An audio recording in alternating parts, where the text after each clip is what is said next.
Nurse.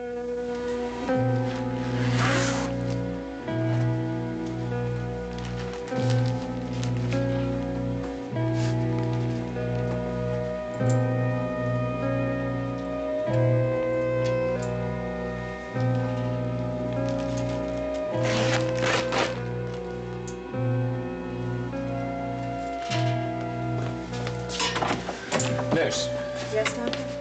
I think Edmund is in trouble again. Take his temperature, please. I'm going to call Dr. Coleridge. Well, I took it just about a half hour ago. It was down to 99.6. Well, now it's up. Please, hurry. Make sure that tent is secure.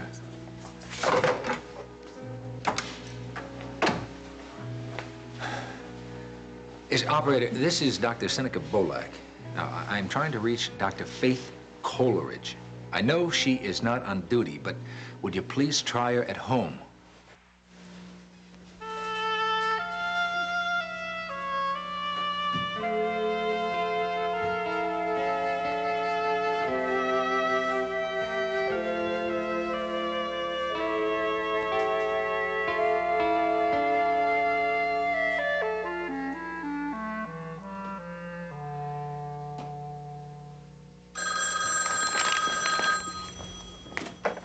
Hello. Yeah, Tom, it's Seneca. Is Faith there? Yeah, she is Seneca, but she's resting. No, Tom, it's all right. I'm awake. I told him to call me about Edmund. Okay, easy. Don't move. 1 second. Seneca, hi. Hi. Listen, I'm sorry if I woke you, but Edmund is starting up the old symptoms. Dyspnea, tachypnea, cyanosis, plus a new wrinkle. See, I just listened to him, and he's got a definite cystotic murmur of his pulmonic stenosis. Get him down to x-rays right away, okay? And, call me. Don't say another word. I'll hold. It's up to 101. Dr. Coleridge wants immediate chest x-rays. Okay, all right, that's done. Now, the next step. What do we do about Dr. Goulet? I mean, since we have a consulting specialist, we should really call him in before we have some kind of a real emergency on our hands. Oh, damn. I gave him a progress report this morning, and he left for a 3-day conference in London. What time is it now? It's about 6. He's gone. All right, okay, all right, listen, we'll manage. If you want to meet Edmund in X-ray, I'll get a hold of Jill and... Seneca, I'm not sure when I can get there. I'm not feeling so good myself. You're not going anywhere. Send somebody else. Look, Bill Meade's on duty, and he knows Edmund. Okay, I'll find him, and I'm free, too. What's going on with you? Oh, I guess I overdid myself this afternoon in the park. Nothing too serious. It's just some mild cramps. Any bleeding? Staining. But I think it's stopped. But I'm just taking it easy, just to be safe. So, can you explain to Jill why I'm not there without alarming her? Oh, sure. Okay, good. And call me as soon as you get the x-rays. I will. You stay where you are, and you take care of yourself here. I will. All right, talk to you later. What is it? It's just another twinge. It's all right. Faith, you're not going to lose the baby.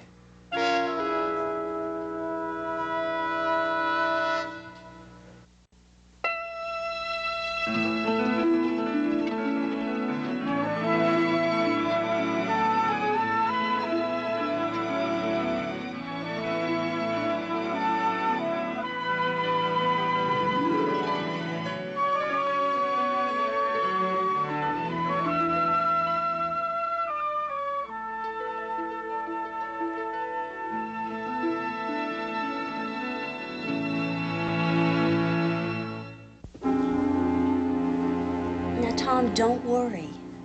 This kind of thing happens sometimes early in pregnancy, and it doesn't affect the fetus. But you've been lying down since we've come home, and the cramps haven't stopped. Oh, yes, it's gotten much better. You wanted to wait. I waited. Now we're going to call Dr. Wolf. Tom, there's no point, really. I'm doing everything that he would suggest me to do. Well, how do you know that? I mean, suppose you're starting to miscarriage, you might want to admit you. Now, give me his number. Tom, you don't admit a woman just because You're not just any woman, Faith. You're my wife, and you're his colleague. Now, give me the number. All right. It's, 555-3751. Tell me about Edmund. Oh, he's having respiratory distress again. Breathing fast and shallow. Dr. Wolf, please. This is Mr. Desmond. My wife is having some problems. Oh. Well, I'll talk to who's covering. Okay. Thank you. Wolf's in delivery. Do you know Dr. Rappaport? Sure. Tom, why don't we just forget it? Dr. Rappaport, please. Yeah, I'm calling for Dr. Coleridge. Will you talk to him? Yeah. Hello, this is Faith Coleridge. Hello. How's our preemie doing? Oh, the Stewart baby? Fine, fine. Good. Listen, that's not why I'm calling. The reason I'm calling is me. I'm roughly 10 weeks pregnant, and I was in to see Bill Wolf the other day. And everything seemed to be fine, but I'm having some severe cramps, and a couple of smaller ones are following. I don't know what's going on. I take it you're in bed. Well, I'm on the couch, but I'm flat on my back. And there was some bleeding, but I think it stopped. I'm comfortable until I move. And then? Well, then it starts up again. Any sharp pain? Not too bad.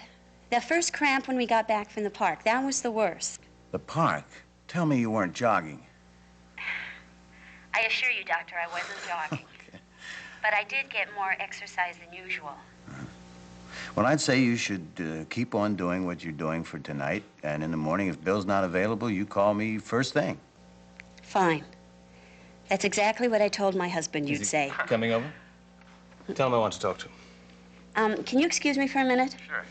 Tom, there's nothing he can do. Not from 2 blocks, he can't. Dr. Rappaport, this is Tom Desmond. Faith is inclined to play down this whole thing, but the fact is we're both concerned. She's been having these fainting symptoms now for a few weeks, so it isn't as if this is the first sign of trouble. The baby means a great deal to both of us, and we'd like to be sure we're taking every precaution against a miscarriage. Now, I'd feel a whole lot better if you'd come over and check Faith over yourself. We're only a few minutes from your offices. Look, Mr. Desmond, I'm just finishing up hours. I'd really appreciate it. And Doctor, you know, Faith spends every day, all day, caring for babies you deliver. Now, I'm sure that you can give her half an hour of your time to assure her about her own child. We're at 429 Claremont. It's the upstairs bell. And if you're not familiar with the neighborhood, I'll be happy to escort you personally. Relax, Mr. Desmond. I'm on my way. Thank you. I'm sorry if I made that sound like a threat. No, not at all. Upstairs bell. That's it. Thank you. He's coming. He accepted my apology. Faith, I couldn't help, but he has to take this seriously. Okay. You know, you can't be your own doctor. Has he a good reputation? Oh, wonderful. He's one of the best. Well, then that's just what we need. He'll take good care of you.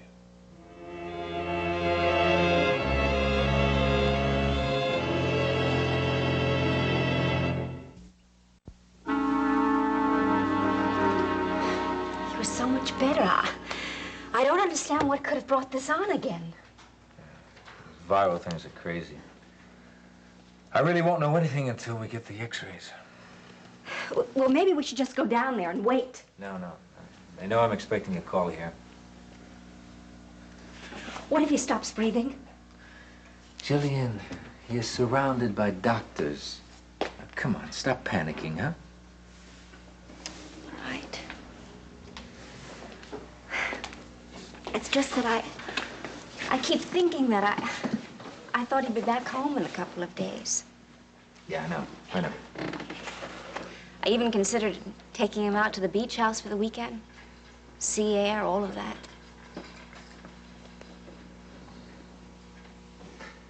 Hey, did you find anybody to help fix the roof on your house out there? Yeah, somebody gave me an estimate on the phone. It was so high, but I said, go ahead. What can you do? Yeah. Well, look at it this way. You can take the dishpan out of the bedroom, put it back in the kitchen. No more drip, drip, drip all night, huh? Actually, I was getting used to it. Oh, look, I forgot all about Faith. Is she all right? Oh, yeah, no, it's just a very minor problem, but she's smart to keep her feet up. Hey, Faith is the one who should spend a few days at the beach house, you know? Aren't they taking awfully long with those x-rays? No. Seneca, how blue was he? Worse than before? No, no, not at all. No, it was barely noticeable. Well, at least you detected it early.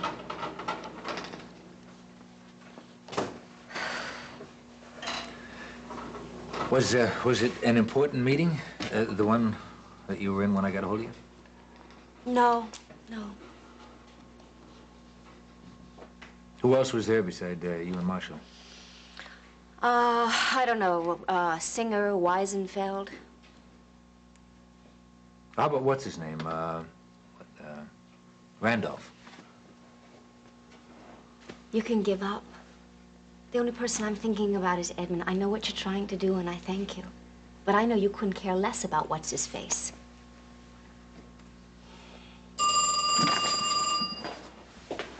Yes, Dr. Bullock. Right. Yeah, okay. How does it look? Both lobes. You sure? How's his condition now? Good. No. I'll speak to his mother. I'll call you right back. You have a decision to make. How bad is he? The x-rays show that both lobes on the right lung are collapsed. No, wait a minute. Now, that sounds a lot worse than it is.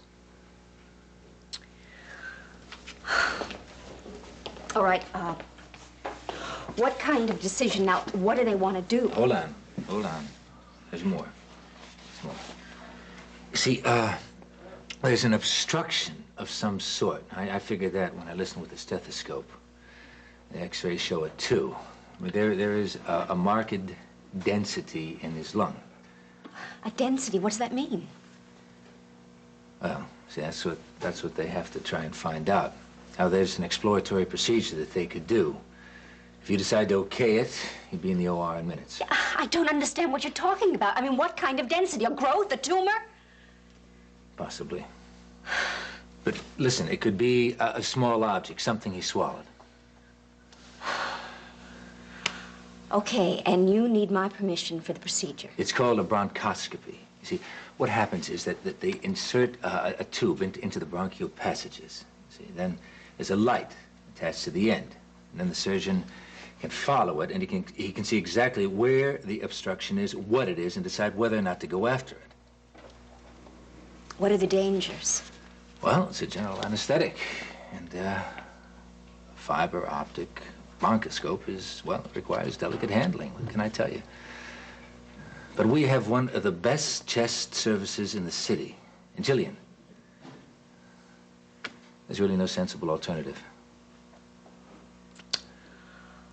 Oh. All right. Tell him to go ahead. Could Roger do it? No. But he can observe. Dr. Mead, schedule the Coleridge boy for the bronchoscopy. Yeah. Good. Oh, listen, his uncle is Dr. Roger Coleridge in neurology. Would you arrange for him to observe? Right, thank you. He'll also let Faith know. I think I should call Frank. Well, he can't do a heck of a lot upstate. Even so. He's Edmund's father. Well, I have been a cop, a lawyer, and a city councilman, but I have never come across a tougher bunch than you three. Now, will you please just stay on my side, huh? Come on, I'll show you out. Frank, you got us for better or worse. Just wait till you see the crowd at the shopping center tomorrow. Bigger turnout than Grand Central Terminal during rush hour. Our club doesn't fool around. We deliver. Thank you. Well, you're remarkable. Now, what time tomorrow? 10 a.m. sharp for the talk show. Same studio as today. Right, and then the Good. Brookview Shopping Mall. Terrific. We'll see you guys then, all Tell right? everybody Good night. else I said Pleasure. thank you, and I'm looking forward to tomorrow. Nice to meet you. Good night. Drive Nice safe. to meet you. We'll see you tomorrow. Same studio. There is only one studio for about 500 miles. We're charming, as usual. I like those people. Bob, what do you think? I think they liked you. I just hope they deliver. Oh, they'll deliver. They'll deliver if I have to bust them in personally. Hey, If that's for Frank, he's resting. Hello. You've done enough for one day. This is relaxing time. Yeah. Frank? It's for you. Jill. Hello, Jill.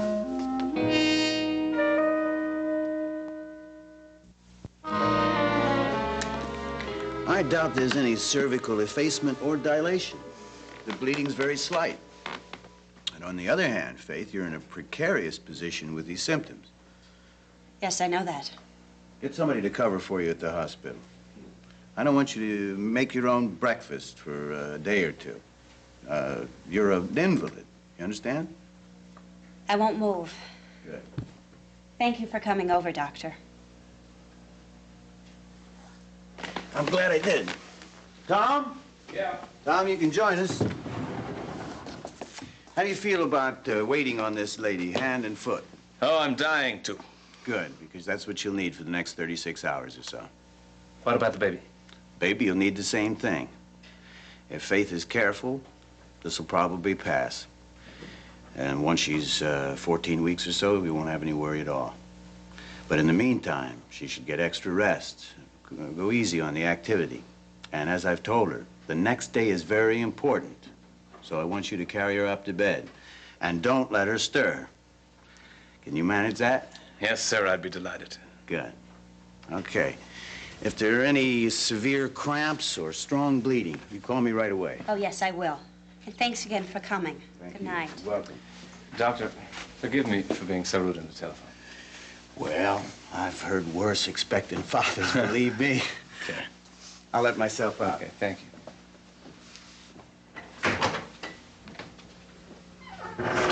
How are you? Pretty good. He's nice, isn't he? Very. What did he say? Well, he told me pretty much what he said to you. I just have to take a cup easy for a couple of days. Oh, this isn't the best time for an enforced rest, but I'll do it. It's the perfect time. I'll turn on the air conditioning in the bedroom, bring you up all the books your little heart desires, all the food. You're going to be on a vacation. Yeah, but I'd rather be at the hospital with Edmund. Well, if we don't hear something soon, I'll call Seneca or Jill, or both. Shall I take you upstairs now? No, not yet. Are you hungry? Mm-mm. Well, at least I can give you something colorful to look at. Thank you. And something nice to remember. It was fun, wasn't it? Yeah. It's a perfect day for the park. I'm sorry it ended this way. Sorry I'm not better at being pregnant. Hey, stop that. No, some people have babies without even thinking about it. Well, you got pregnant without even thinking about it. Oh.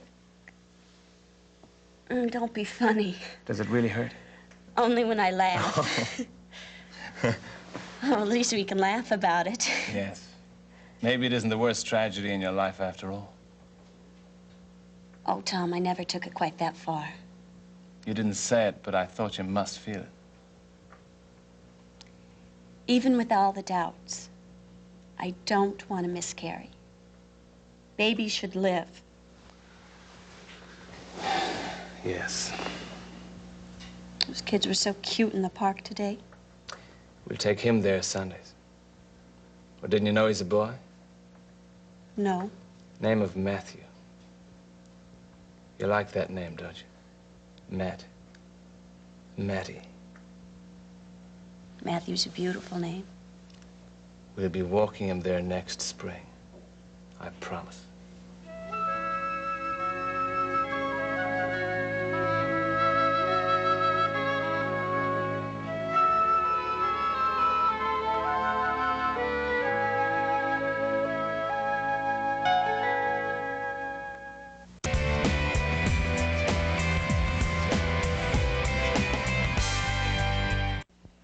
So I've given my permission for them to do a bronchoscopy. They go in, they find the obstruction, and they identify it. Then they'll know what to do next. Jill, I don't understand how he could suddenly develop a tumor. He had x-rays only a few days ago, right? I don't know, Frank. And maybe it's not a tumor. That's only a guess. They won't know until they use this instrument. Well, what about the specialist I sent down? Has Faith talked to him? Colette, No, unfortunately, he's in London for a 3-day conference. You're kidding. No, but even if he were available, this whole procedure seems to be essential at this point. Well, I don't like the idea of this general anesthesia business. Well, neither do I, but, Yeah. So I just wanted to let you know. Jill, do you want me to come back? Look, all I do is sit around here and feel useless, and there's no point in 2 of us stewing here. And you've got the campaign, so why don't you just stay up there and do that? I'll call you. I'll call you as soon as I hear something. Okay, now if I'm not here, be sure to leave a message. Now, I'll tell you what, I'll stay in for dinner. Even if it's late, call, I'll be up. All right. And send my love to Bob. Is he coming?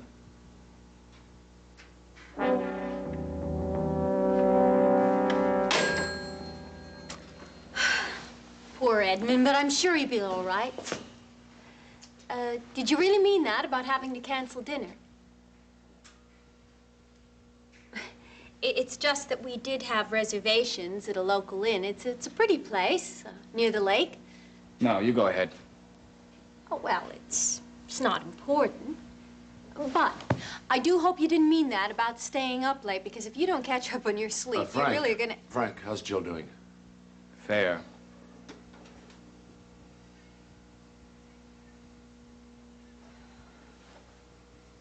I'm going back. Bobby, What? you want to see about a flight to LaGuardia? Frank, you can't do that. What about the speech tomorrow and all those people in Well, the I'll talk show? try to get back in time. I'm sorry. I have to do this. Yeah, can I get a line through, please? I want Frank? to...